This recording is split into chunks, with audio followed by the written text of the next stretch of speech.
إن الحمد لله نحمده ونستعينه ونستغفره ونؤمن به ونتوكل عليه ونعوذ بالله من شرور أنفسنا ومن سيئات أعمالنا من يهده الله فلا مضل له ومن يضلل فلا هادي له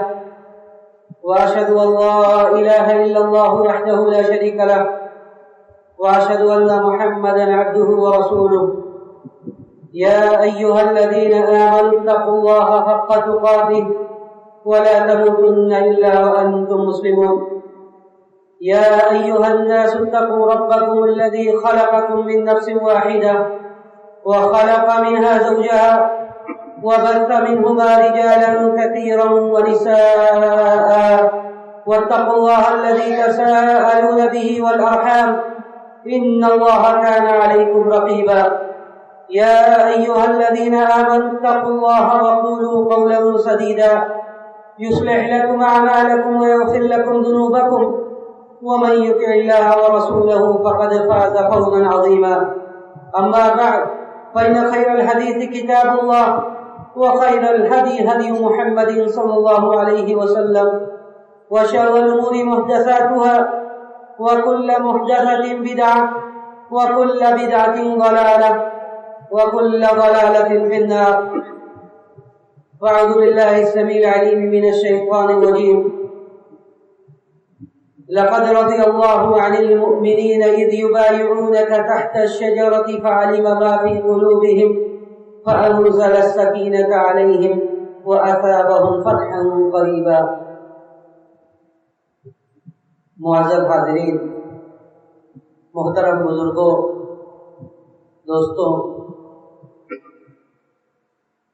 اس دنیا میں کسی بھی مشن کی کامیابی کے لیے ہم یہ تصور کرتے ہیں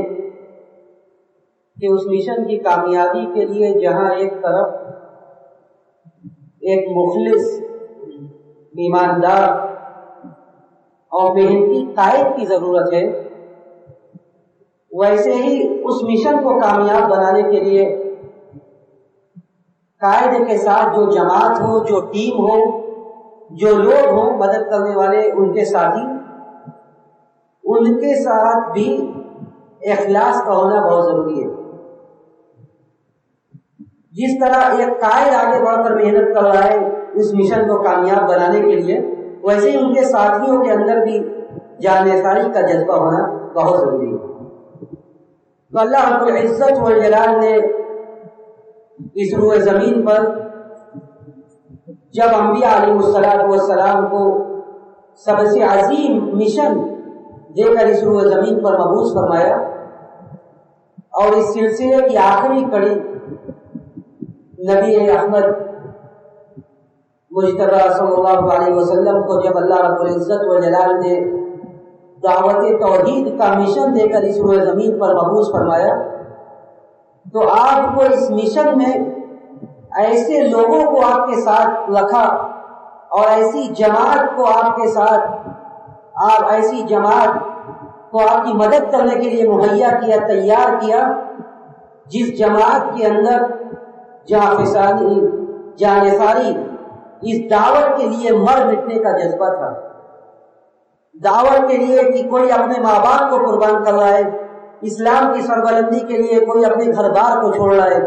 اسلام کی بقا کے لیے کوئی اپنے اعزاء و اقربا کو چھوڑ رہا ہے، کوئی اپنی تجارت کو ترک کر رہا ہے. حضرت عبداللہ ابن مسعود رضی اللہ تعالیٰ عنہ کہتے ہیں کہ کس بنیاد پر اللہ رب العزت والجلال نے صحابہ اکرام کا اختیار کیا، اس اثر کو سنیے اور اندازہ کیجیے. حضرت عبداللہ ابن مسعود کہتے ہیں کہ ان اللہ نظر فی قلوب العباد فوجد قلب محمد صلی اللہ علیہ وسلم خیر قلوب العباد فی الارض فاختارہ لرسالتہ، کہ اللہ رب العزت والجلال نے اس روئے زمین پر دیکھا، اس روئے زمین پر لوگوں کا دل دیکھا کہ لوگوں کا دل کس طرح ہے. فوجد قلب محمد صلی اللہ علیہ وسلم خیر قلوب العباد، تو اللہ رب العزت والجلال نے نبی علیہ السلام کا دل اس روئے زمین پر سب سے اچھا، سب سے پاکیزہ، سب سے صاف پایا، فاختارہ لرسالتہ، تو آپ کو اللہ رب العزت والجلال نے اپنی رسالت کے لیے منتخب فرما لیا. یعنی اللہ کے رسول صلی اللہ علیہ وسلم سے زیادہ پاک و صاف اس روئے زمین پر کسی کا دل نہیں تھا. تو اللہ رب العزت والجلال نے نبی علیہ السلام کو دلوں کی طہارت اور دلوں کی پاکیزگی کے اعتبار سے اپنی رسالت کے لیے اور اپنے اس مشن کے لیے منتخب فرما لیا. ثم پھر صحابہ کرام کا اختیار کس بنیاد پر ہوا؟ صحابہ کرام کو اللہ رب العزت والجلال نے کس بنیاد پر اپنے نبی کی صحبت کے لیے اختیار دیا؟ حضرت عبداللہ بن مسعود کہتے ہیں کہ ثم نظر فی قلوب العباد فوجد قلوب اصحاب محمد صلی اللہ علیہ وسلم خیر قلوب العباد بعد قلب محمد صلی اللہ علیہ وسلم فجعلهم وزراء لنبیہ صلی اللہ علیہ وسلم. اس کے بعد اللہ رب العزت والجلال نے لوگوں کے دلوں کو دیکھا. نبی کو چننے کے بعد، نبی کو اختیار کرنے کے بعد لوگوں کے دلوں کو دیکھا تو صحابہ کرام کا دل اس روئے زمین پر سب سے زیادہ طاہر اور پاکیزہ پایا اللہ نے. اور اسی دلوں کی طہارت اور دلوں کی پاکیزگی کی بنیاد پر اللہ رب العزت والجلال نے صحابہ کرام کو اختیار کر لیا. فجعلهم وزراء لنبیہ، اپنے نبی کا وزیر، اپنے نبی کا ساتھی صحابہ کرام کی جماعت کو قرار دیا، اس لیے کہ ان سے زیادہ صاف دل، ان سے زیادہ پاک دل، ان سے زیادہ اچھے لوگ اس روئے زمین پر نہیں تھے. تو یہ ایسی جماعت تھی جن کا اختیار اور جن کا انتخاب یہ اللہ رب العزت والجلال کی جانب سے تھا کہ اللہ نے ان کو اختیار کیا اپنے نبی کی صحبت کے لیے. حسن بصری رحمہ اللہ کہا کرتے تھے، جو کہ تابعی ہیں، حسن بصری کہتے تھے کہ اولئک اصحاب محمد صلی اللہ علیہ وسلم كانوا أبر هذه الأمة قلوبا وأعمقها علما وأقلها تكلفا. کہ یہ صحابہ کرام ان کے بارے میں ہمارا تصور کیا یہ ہے کیا؟ كانوا أبر هذه الأمة قلوبا، اس روئے زمین پر ان سے زیادہ برگزیدہ اور ان سے زیادہ نیک اور اللہ والے لوگ اس روئے زمین پر نہیں پیدا ہوئے. أعمقها علما، ان سے زیادہ گہرا علم کسی کا اس دنیا میں نہیں تھا. جنہیں نبی کی صحبت مل گئی ان سے زیادہ گہرا علم اس روئے زمین پر کسی کا نہیں تھا. چاہے بعد میں جتنے بڑے بڑے لوگ پیدا ہوئے، جتنے بڑے بڑے علماء پیدا ہوئے، جتنے بڑے بڑے زاہد پیدا ہوئے، جتنے بڑے بڑے عابد پیدا ہوئے، لیکن نہ تو علم میں وہ صحابہ کرام کے برابر تھے، نہ تو تقویٰ اور زہد میں صحابہ کرام کے برابر تھے. امام حسن بصری کہتے تھے کہ وہ سب سے زیادہ اس روئے زمین پر برگزیدہ جماعت تھی، سب سے زیادہ گہرا علم رکھنے والے تھے اور سب سے کم تکلف تھا ان کے یہاں. ان کے یہاں تکلف کچھ نہیں تھا، جو ظاہر تھا وہ ظاہر تھا، یعنی جو ان کا ظاہر ہے وہی ان کا باطن ہے. ایسا نہیں کہ ان کا ظاہر کچھ تھا اور باطن کچھ تھا، بلکہ جس طرح صحابہ اکرام نے رسول اللہ صلی اللہ علیہ وسلم کے لیے اپنی جان لٹانے کا عزم دکھلایا، وہ اس تاریخ میں اس کی نظیر اور اس کی مثال نہیں ملتی. تاریخ میں اس کی نظیر اور اس کی مثال نہیں ملتی کہ نبی علیہ الصلوۃ والسلام کے لیے، ایک مخلص قائد کے لیے اور ایک محنتی رہنما و رہبر کے لیے کس طرح انہوں نے اپنی زندگی وقف کر دی اس جماعت میں. اللہ رب العزت والجلال نے ان کو ڈائریکٹ مخاطب کر کے فرمایا کہ کنتم خیر امت اخرجت للناس تأمرون بالمعروف وتنہون عن المنکر، کہ تم اس روئے زمین کی سب سے بہتر جماعت ہو، اس روئے زمین کی تم سب سے بہتر جماعت ہو، جسے اللہ نے اس لیے نکالا، اس لیے پیدا کیا تھا کہ تم لوگوں کو بھلائی کا حکم دو اور برائی سے روکو. اولئک الذین ھداھم اللہ فبھداہ مقتدی، یہ وہ جماعت ہے جسے اللہ نے ہدایت پر ثابت قدم رکھا، جسے اللہ نے ہدایت پر باقی رکھا، جس کی ہدایت کا چرچا اللہ رب العزت والجلال نے اپنے کلام میں کیا، جس کے بارے میں لوگوں کو یہ بتلایا کہ یہ لوگ راہ راستے پر ہیں، ان کی پیروی کرو.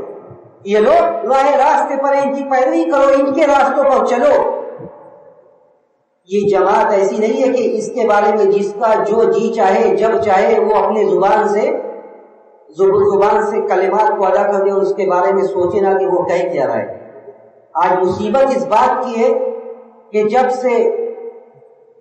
یہ سوشل سائٹس، انٹرنیٹ اور ان چیزوں کا دورہ ہوا، ان چیزوں کا بول بالا ہوا، تو جہاں ایک طرف اچھی چیزیں آئی، اسی طرح کچھ ایسے لوگ جن کو علم سے نہ تو کوئی واسطہ ہے نہ انہوں نے کچھ حاصل کیا ہے، لیکن انہیں اس بات کا غرور اور انہیں اس بات کا زعم ہے کہ وہ جانتے ہیں، اور جس کا نتیجہ یہ ہے کہ جس کا جو چاہ رہا ہے، جس کے بارے میں چاہ رہا ہے وہ لکھ رہا ہے اور وہ بول رہا ہے۔ کوئی یہ کہہ رہا ہے کہ حضرت عثمان رضی اللہ تعالیٰ عنہ کی شہادت میں صحابہ اکرام کی جماعت میں سے اکثر لوگ شامل تھے، صحابہ اکرام کی جماعت میں سے اکثر لوگ شامل تھے۔ اللہ اکبر، یہ بات کس کے بارے میں ہو رہی ہے؟ یہ جملہ کس کے بارے میں نکالا جا رہا ہے؟ یہ جملہ اس جماعت کے بارے میں نکالا جا رہا ہے جس کے بارے میں اللہ رب العزت والجلال نے فرمایا کہ لقد رضی اللہ عن المؤمنین اذ یبایعونک تحت الشجرہ۔ یہ کوئی ایسی سرٹیفکیٹ اور کوئی ایسی ضمانت نہیں ہے جو دنیا میں کوئی دے سکتا ہے۔ یہ ضمانت 7 آسمان سے اوپر سے آ رہی ہے پوری ایک جماعت کے بارے میں، پوری ایک جماعت کے بارے میں ایسی گواہی اللہ رب العزت والجلال دے رہا ہے کہ ہم اس کے بعد آنے والی جماعت جتنی زیادہ زاہد و عابد ہو جائے، جتنی پڑھے، جتنا زیادہ علم حاصل کر لے، ان کو یہ ضمانت اور ان کو یہ سرٹیفکیٹ قطعاً نہیں ملنے والی ہے۔ اللہ نے فرمایا کہ لقد رضی اللہ عن المؤمنین، کہ اللہ رب العزت والجلال ان سارے لوگوں سے راضی ہوا جن لوگوں نے پیڑ کے نیچے نبی علیہ الصلوۃ والسلام سے بیعت کیا۔ حضرت عثمان رضی اللہ تعالیٰ عنہ کو اللہ کے رسول نے صلح حدیبیہ کے موقع پر مکہ بھیجا، واپس آنے میں تاخیر ہوئی، یہ خبر مشہور ہو گئی کہ حضرت عثمان کو شہید کر دیا گیا۔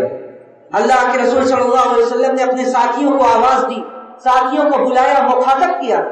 اور کہا حضرت عثمان کی اس شہادت پر ہم سب مل کر بیٹھ کرتے ہیں ان کے بدلے کے لیے۔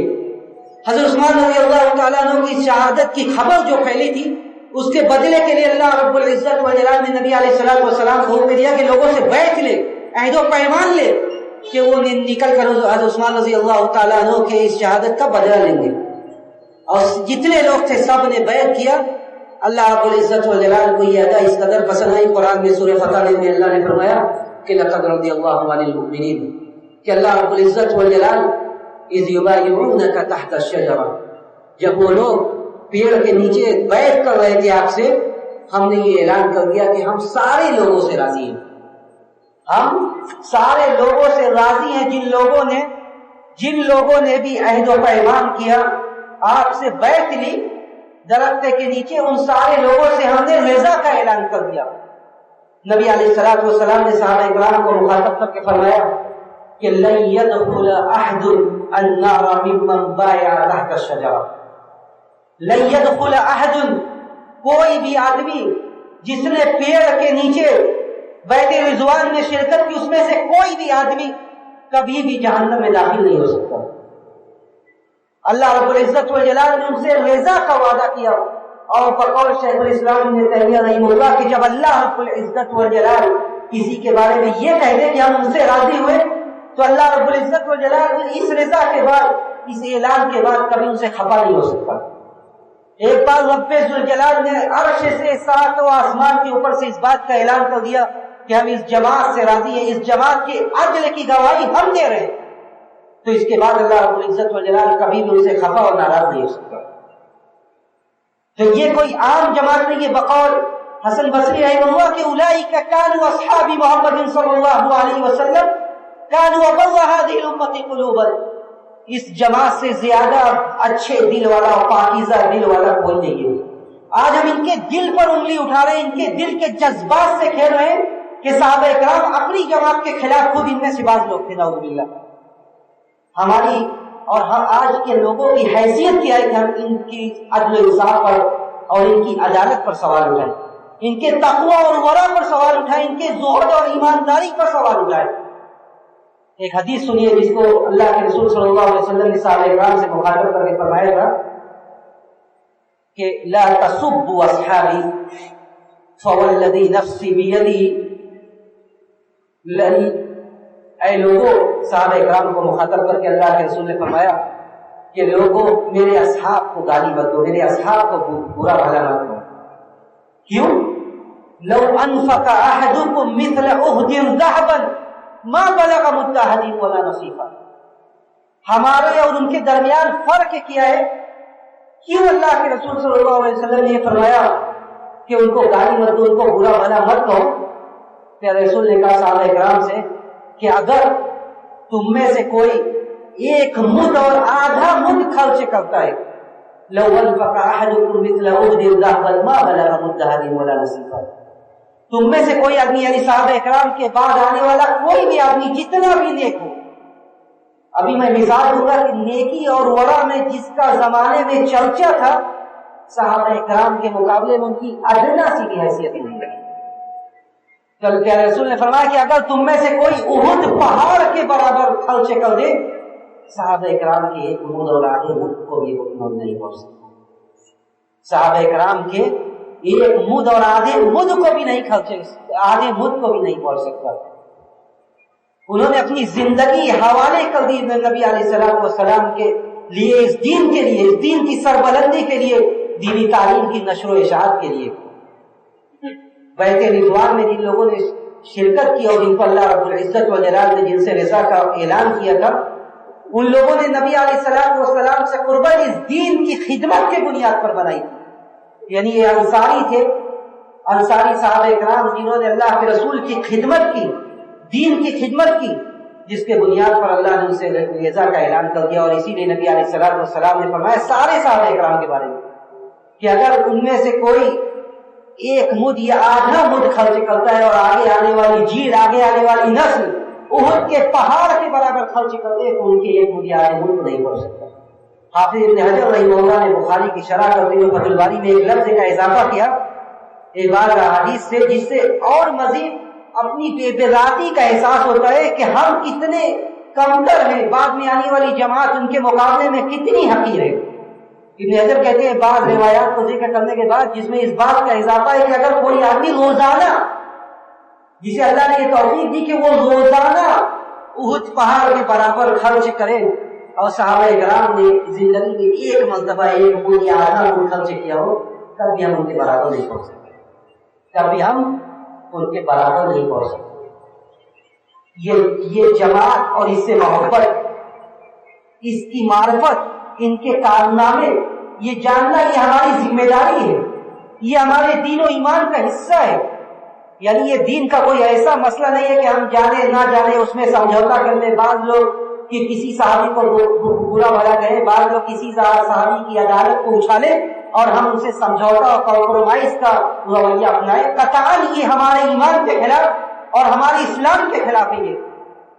جتنے لوگوں نے بھی متقدمین سے لے کر متاخرین تک جتنے لوگوں نے بھی عقیدہ کے اوپر کتابیں لکھی،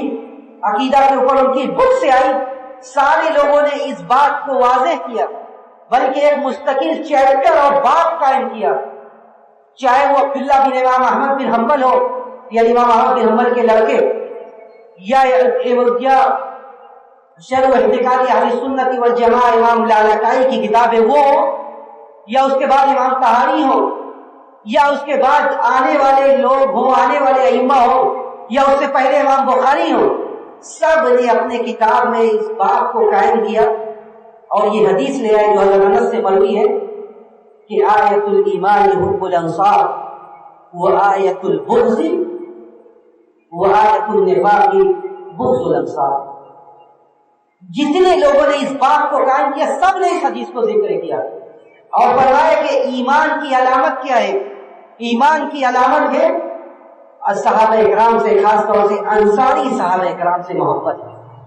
انصاری صحابہ کرام سے محبت یہ ایمان کی علامت ہے، اور ان سے بغض رکھنا یہ اس چیز کی علامت ہے۔ ہم جتنا بھی اپنے ایمان کا ڈھنڈورا پیٹتے رہے، کتابیں تصنیف کرتے رہے، اپنے ایمان کا لوہا منواتے رہے لوگوں سے، لیکن جہاں ہمارے دلوں میں صحابہ کرام کے بارے میں کھوٹ ہے وہاں پہ ہمارے دلوں میں گویا کہ نفاق ہے۔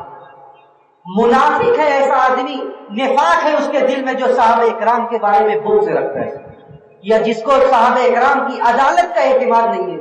صحابہ کرام کی عدالت پر بھروسہ نہیں ہے، اس بات پر بھروسہ نہیں ہے کہ یہی وہ جماعت تھی جس نے اللہ کے رسول کے لیے، اللہ کے دین کے لیے اپنے آپ کو قربان کر دیا، یہی وہ جماعت تھی جس سے اللہ نے اپنی رضا کا اعلان کیا۔ سب نے اس بات کو ذکر کیا، اس بات کو واضح کیا کہ صحابہ کرام سے محبت یہ ہمارے ایمان کا حصہ ہے۔ جہاں پہ صحابہ اکرام سے محبت نہیں ہے ہمارا ایمان نہیں کامل ہو سکتا. صحیح معنوں میں وہ آدمی مومن نہیں ہو سکتا جس کے دل میں کسی بھی صحابی کے بارے میں کچھ ہو،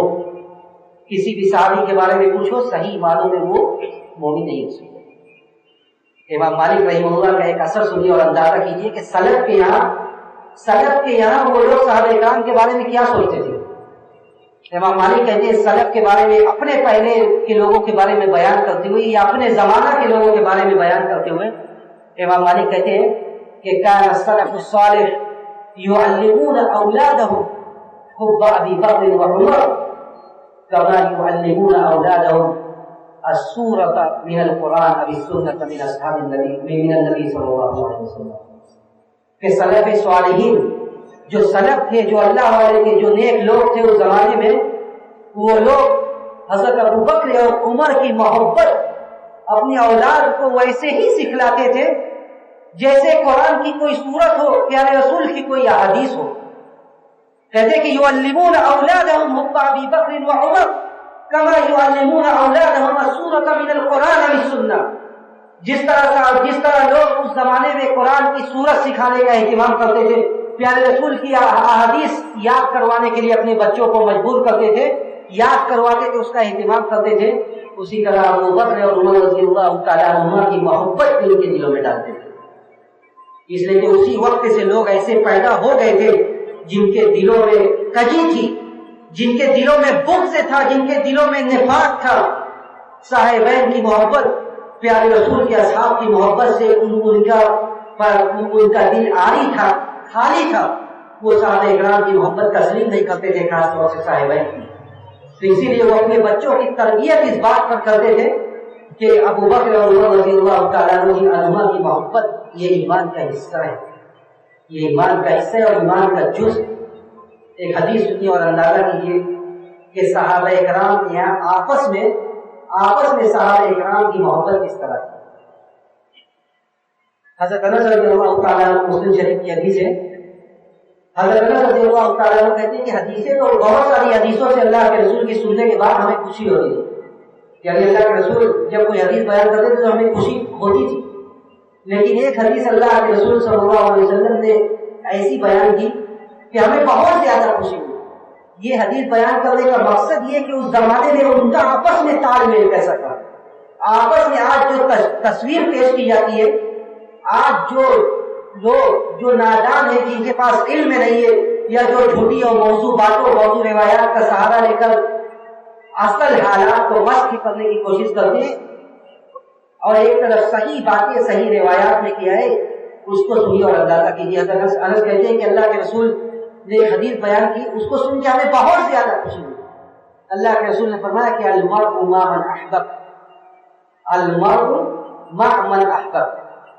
کہ جو آدمی جس سے محبت کرے گا وہ اسی کے ساتھ ہوگا. قیامت کے دن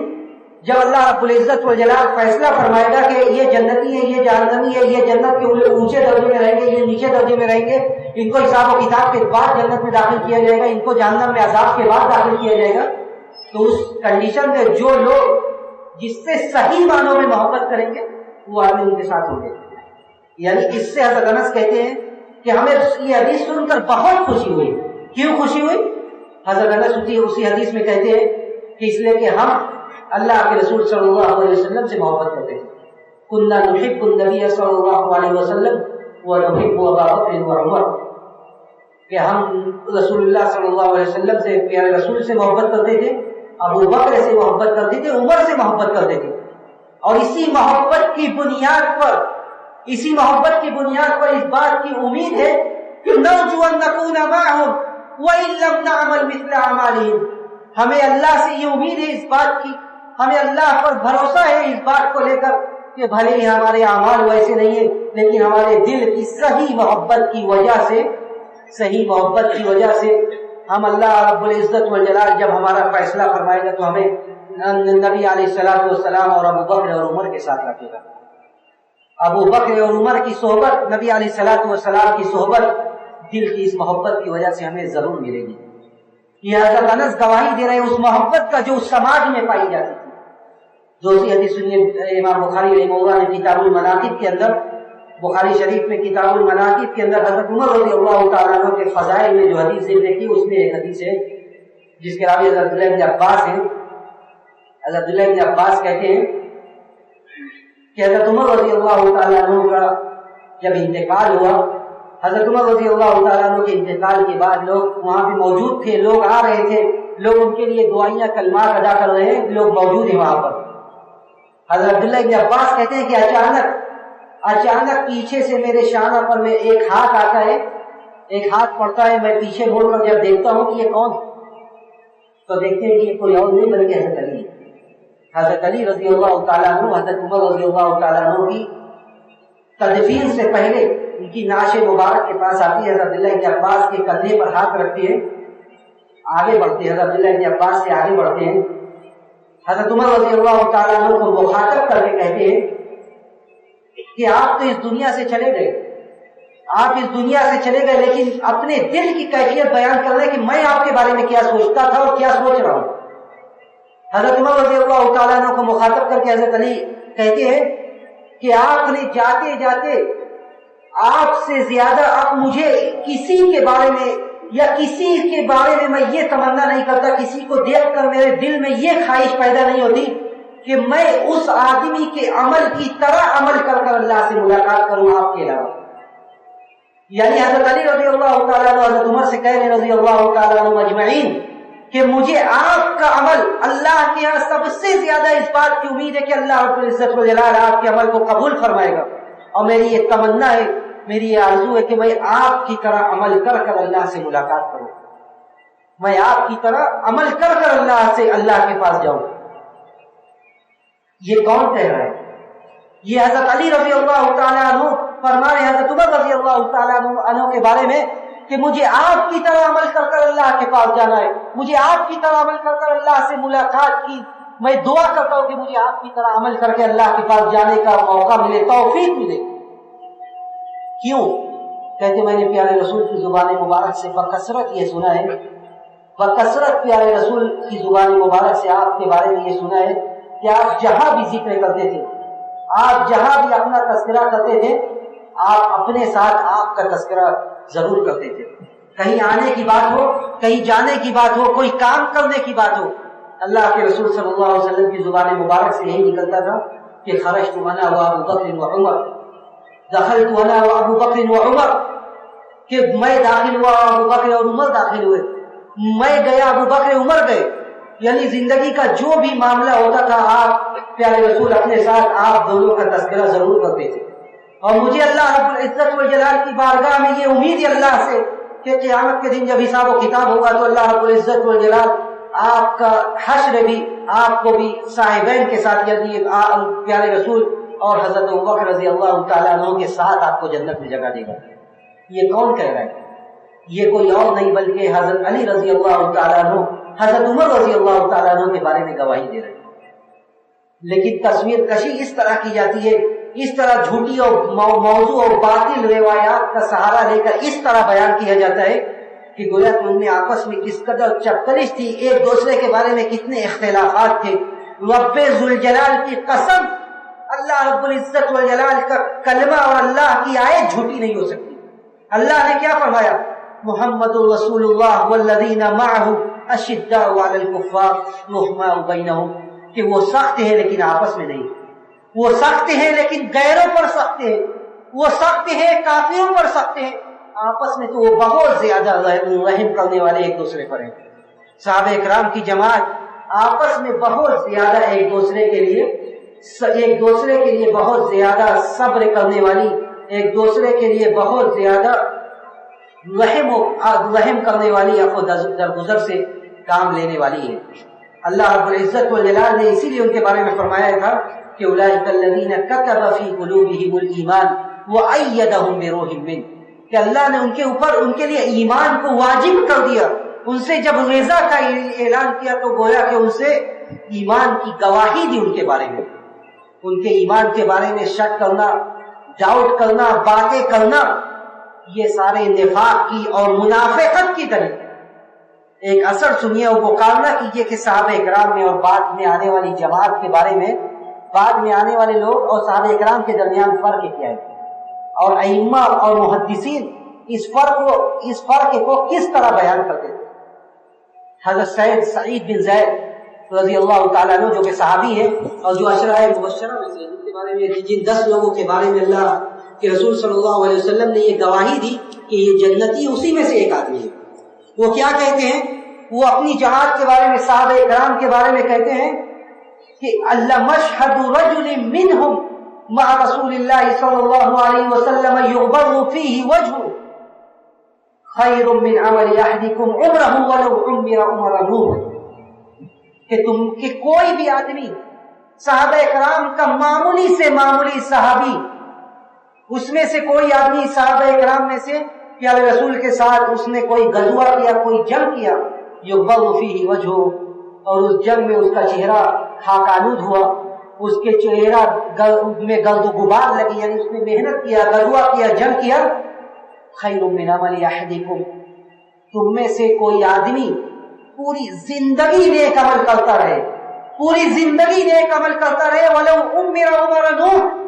اگرچہ حضرت نوح علیہ السلام کی عمر کے برابر اسے عمر ملے، تب بھی وہ صحابہ کرام کے اس صحابی کے رتبے کو نہیں پہنچ سکتا جس نے صحابہ کرام کے ساتھ غزوے میں شرکت کی. اس کے چہرے پر گرد و غبار آیا، جس نے محنت کی اس غزوے میں. یہ صحابی کے برابر کوئی آدمی جو پوری زندگی عمر نوح مل جائے اور وہ محنت کرتا رہے، وہ صحابی کے برابر نہیں پہنچ سکتا. دوسرا اثر سنیے جو امام احمد بن حنبل رحمہ اللہ سے منقول ہے، جس کو امام السنہ کہا جاتا ہے، یعنی جنہوں نے سنت کی خدمت بہت زیادہ کی. سنت کے ایک بڑے مجموعے کو جو مسند امام احمد بن حنبل کے نام سے حدیث کی کتابوں میں موجود ہے، امام احمد بن حنبل رحمہ اللہ سے جب پوچھا گیا کہ حضرت عمر بن عبدالعزیز رحمہ اللہ جو صحابی نہیں ہے، جو تابعی ہے، حضرت عمر بن عبدالعزیز رحمہ اللہ بہتر ہے یا حضرت امیر معاویہ؟ امیر معاویہ بہتر ہے رضی اللہ تعالیٰ عنہ یا حضرت عمر بن عبدالعزیز؟ تو امام احمد بن حنبل رحمہ اللہ نے کیا فرمایا؟ امام احمد بن حنبل نے فرمایا کہ لسنا نقیس باصحاب رسول اللہ صلی اللہ علیہ وسلم عہدا، کہ یہ سوال ایسا ہے کہ سوال کا کوئی تک ہی نہیں ہے. ہم صحابہ اکرام کے کسی بھی آدمی پر، کسی بھی صحابی پر، ہم کسی بھی آدمی کو دنیا میں قیاس نہیں کرتے. صحابہ اکرام کا کوئی آدمی، اور یہ سوال کہ کوئی صحابی افضل ہے حضرت عمر بن عبدالعزیز، جن کا تقوی اور ورع دنیا میں مشہور تھا، لیکن جن کو نبی کی صحبت مل جائے اس سے زیادہ فضل، اس سے زیادہ افضل آدمی، اس سے زیادہ بہتر آدمی کون ہو سکتا ہے؟ امام احمد بن حنبل نے فرمایا کہ ہم صحابہ اکرام پر کسی کو قیاس ہی نہیں کرتے. اور یہ صحیح اثر ہے جسے ائمہ نے سند کے ساتھ ذکر کیا ہے کہ امام احمد بن حنبل سے صحیح سند کے ساتھ یہ اثر منقول ہے کتابوں میں. حضرت عبداللہ بن مبارک سے، عبداللہ بن مبارک جو اپنے وقت کے بڑے محدث تھے، زاہد تھے، حضرت عبداللہ بن مبارک سے پوچھا گیا یہی سوال حضرت عبداللہ بن مبارک سے پوچھا گیا کہ حضرت عمر بن عبدالعزیز رحمہ اللہ بہتر ہے حضرت امیر معاویہ رضی اللہ تعالیٰ عنہ؟ تو ان کا جملہ کیا تھا وہ سنیے، بڑا عجیب. پہلی مرتبہ جب اس جملے کو میں نے پڑھا، خود مجھے بھی یہ جملہ یعنی الفاظ کی سختی سے عجیب لگا، لیکن جب اللہ رب العزت والجلال کے کلام و پیارے رسول کے صحابہ اکرام کے بارے میں وارد احادیث پر غور کیا تو یہ بات واضح ہوتی ہے کہ اللہ نے صحابہ اکرام کا تذکرہ قرآن کے اندر 3 الفاظ میں کیا ہے: والسابقون الاولون من المهاجرین والانصار والذین اتبعوهم باحسان رضی اللہ عنہم ورضوا عنہ. کہ یہ لوگ سبقت کرنے والے اسلام میں، جب اسلام کا نام لینے والا کوئی نہیں تھا، انہوں نے اپنے گھر کو چھوڑا، اپنے اولاد کو چھوڑا، بعض لوگوں نے اپنی تجارت کو ترک کیا، سب ترک کر کے اسلام کی طرف آئے. یہ وہ لوگ ہیں. تو اللہ نے ان کے لیے جنتیں، دنیا میں عزت دی، دنیا میں ان کے بارے میں گواہی دی کہ ہم ان سے راضی ہو گئے، اور آخرت میں ان کے لیے جنت تیار کیا. اسی لیے صحابہ اکرام کا مقابلہ ہی نہیں ہے کسی سے. حضرت عبداللہ بن مبارک نے کیا فرمایا جب ان سے یہ سوال پوچھا گیا؟ حضرت عبداللہ بن مبارک نے قسم کھاتے ہوئے فرمایا کہ واللہ ان الغبار الذي دخل في انف فرس معاویہ مع رسول اللہ صلی اللہ علیہ وسلم افضل من عمر بألف مرہ. کہتے ہیں کہ حضرت عبداللہ بن مبارک نے اس آدمی کو مخاطب کر کے کہا کہ واللہ رب ذوالجلال کی قسم، ان الغبار الذي دخل في انف فرس معاویہ مع رسول اللہ صلی اللہ علیہ وسلم، کہ اللہ کی قسم حضرت معاویہ رضی اللہ تعالیٰ عنہ کے گھوڑے کے ناک میں، حضرت معاویہ کے گھوڑے کے ناک میں جو گرد و غبار گیا ہے، رسول اللہ صلی اللہ علیہ وسلم کے ساتھ جہاد کرتے ہوئے حضرت معاویہ کے گھوڑے کے ناک میں جو غبار گیا ہے پیارے رسول کے ساتھ جہاد کرتے ہوئے، افضل من عمر بألف مرہ، یہ حضرت عمر بن عبدالعزیز سے بہتر ہے، اور ایک درجہ بہتر نہیں ہے، دو درجہ بہتر نہیں ہے، بلکہ افضل من عمر بألف مرہ، حضرت عمر بن عبدالعزیز سے 1000 درجہ بہتر ہے، 1000 درجہ بہتر ہے۔ لسنا نقیس باصحاب رسول اللہ صلی اللہ علیہ وسلم احدا، صحابہ کرام سے کسی آنے والی جماعت کا مقابلہ ہی نہیں ہے۔ کیوں؟ حضرت عبداللہ بن مبارک اسی کے بعد کہتے ہیں کہ صلی خلف رسول اللہ صلی اللہ علیہ وسلم، یہ حضرت امیر معاویہ کون ہے؟ یہ پیارے رسول کے ساتھی ہیں، آپ کی وہی اللہ نے جو فرمان آپ کے اوپر نازل کیا اس فرمان کو لکھنے والے ہیں، کاتب وہی ہیں، اور جس کا جو چاہا وہ ان کی شان میں اچھال دیا، اور ان کی باتوں کو اور ان کے حالات کو، نہ جس کو علم ہے ان لوگوں نے بھی گستاخانہ جملہ اور برے الفاظ سے ان کو یاد کیا۔ ہم اللہ رب العزت والجلال کی بارگاہ میں ایسے لوگوں سے برات کا اظہار کرتے ہیں جو صحابہ اکرام کی شان میں گستاخی کرتے ہیں، اس لیے کہ اماموں نے اس بات کو ذکر کیا کہ اس آدمی کی بخشش نہیں ہو سکتی جو آدمی صحابہ اکرام کی شان میں گستاخی کرے۔ حضرت عبداللہ بن مبارک نے کہا کہ امیر معاویہ سے بات کر رہے ہیں، بلکہ امیر معاویہ نے جو نبی علیہ الصلوۃ والسلام کے ساتھ جہاد کیا، وہ اس جہاد سے ان کو اتنی فضیلت مل گئی کہ کوئی مقابلہ ہی نہیں ہے۔ اس کے بعد انہوں نے ایک جملہ کہا کہ حضرت امیر معاویہ کون ہے؟ صلی خلف رسول اللہ صلی اللہ علیہ وسلم، یہ وہ ہیں جنہوں نے نبی علیہ الصلوۃ والسلام کے پیچھے نمازیں پڑھی ہے، نبی علیہ الصلوۃ والسلام کے پیچھے نمازیں پڑھی ہے۔ نبی علیہ الصلوۃ والسلام نے اپنی نماز میں کہا کہ سمع اللہ لمن حمیدہ، کہ اللہ نے اس آدمی کی تعریف سن لی جس نے تعریف کیا۔ امیر معاویہ جو آپ کے پیچھے نماز پڑھ رہے انہوں نے کہا ربنا لک الحمد، کہ اللہ اے رب تیرے لیے تعریف ہے۔ فماذا بعد الشرف الاعظم، اس شرف سے بڑا شرف اور کون سا شرف ہو سکتا ہے؟ کہ کیا اس شرف سے بڑھ کر، اس فضیلت سے بڑھ کر بھی کوئی شرف ہو سکتا ہے کہ نبی علیہ الصلوۃ والسلام کے ساتھ انہیں نماز پڑھنے کا موقع ملا، نبی علیہ الصلوۃ والسلام کی زبان مبارک سے آپ نے کہا کہ سمع اللہ لمن حمیدہ، اور حضرت امیر معاویہ رضی اللہ تعالیٰ عنہ نے کہا ربنا لک الحمد، اور اللہ نے آپ کی تعریف سن لی۔ اللہ نے آپ کے بارے میں یہ اعلان کر دیا کہ جتنے بھی صحابی ہیں، جتنے بھی لوگوں کو میرے نبی کی صحبت مل گئی، میں ان سارے لوگوں سے راضی ہوں، اور یہ جماعت خیر القرن قرنی ثم الذین یلونہم، یہ جماعت اور یہ لوگ بہترین لوگ ہیں، ان کا مقابلہ اس روئے زمین پر کسی بھی جماعت اور کسی بھی قوم سے نہیں ہے۔ ہم اللہ رب العزت والجلال سے یہی دعا کرتے ہیں کہ بار الہ تو صحابہ کرام کی محبت، صحابہ کرام کی عظمت ہمارے دلوں میں بیٹھا دے۔ بار الہ تیری بارگاہ میں ان سارے لوگوں سے برات کا اظہار کرتے ہیں جو لوگ تیرے نبی کے اصحاب کی شان میں گستاخی کرتے ہیں اور تیرے ذات سے یہ امید رکھتے ہیں، اور تیری بارگاہ میں یہ دعا کرتے ہیں کہ بار الہ تو نے راہ راستے پر لیا، جو نادان ہے تو نے ہدایت دے دے، جو راہ حق سے بھٹکے ہوئے تو نے سیدھے راہ پر، جو پریشان حال ہے ان کی پریشانی کو دور کر دے۔ رب العالمین جب ہمارا اس جہان فانی سے جانے کا وقت آئے تو ہمیں اس بات کی توفیق دے کہ ہمارا آخری کلمہ توحید ہو۔ ربنا تقبل منا انک انت السمیع العلیم وتب علینا انک انت التواب الرحیم، وآخر دعوانا الحمد للہ رب العالمین، والسلام علیکم ورحمۃ اللہ وبرکاتہ۔